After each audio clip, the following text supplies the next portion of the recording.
Banishers is a newly released RPG with a heavy emphasis on narrative. Developed by Focus Entertainment and published by Don't Nod, this game was destined to pack an emotional punch. The story opens with narration from the protagonist's deceased friend, setting us up for a grim story full of loss. We already knew from the trailers that Red, the wily Scottish banisher, would lose his beloved Antia to the very thing they hunt, ghosts. Although her death comes swiftly, the game gives us enough time with the couple to recognize their love, their differences, and their commitment before mercilessly snatching her away. But it gets harder from there.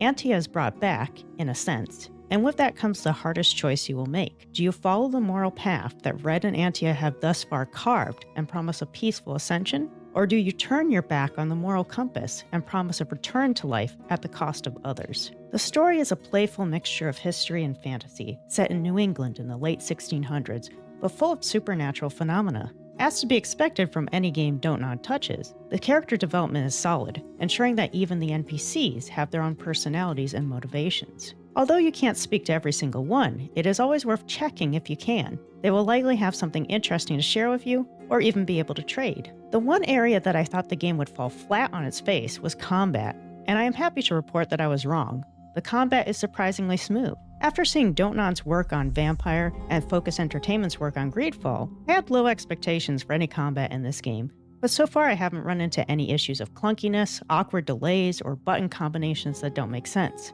In fact, the controls for combat and non-combat mechanics are quite simple, which I appreciate because I struggle to remember multiple button combinations. So no, the combat isn't groundbreaking in any way, but yes, the combat is perfectly suitable for this type of game.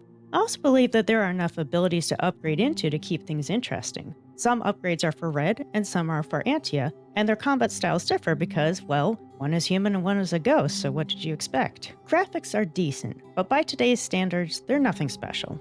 The environments are more visually appealing than the characters. One area that the game struggles in is facial expressions. Although not a deal breaker, staring too much at a character's face while they talk can lead you to realize they aren't moving their mouth or their eyebrows all that much. Granted, I've seen much worse delivery on facial expressions, but this is certainly a weakness of the game. The music, however, is lovely. It is subtle most of the time, blending into the game, but I believe that is intentional and a good strategy. Music should lift the content, not overwhelm it. I believe that the music plays its role well and supports the emotions of the characters and the player. The UI is easy to navigate and the HUD doesn't feel intrusive. However, for those who prefer to get fully swallowed up in a game world, there is a setting option to turn the entire HUD off. I personally like to keep it on because otherwise I would forget to heal myself. There are a number of non-combat mechanics, most of them being pretty standard in gaming, such as looting enemies, gathering ingredients, jumping, climbing. The one that stands out is the hauntings. In a Sherlock-esque twist on the gameplay formula, you have to find clues, or hints as they're called, when you come across the site of a haunting,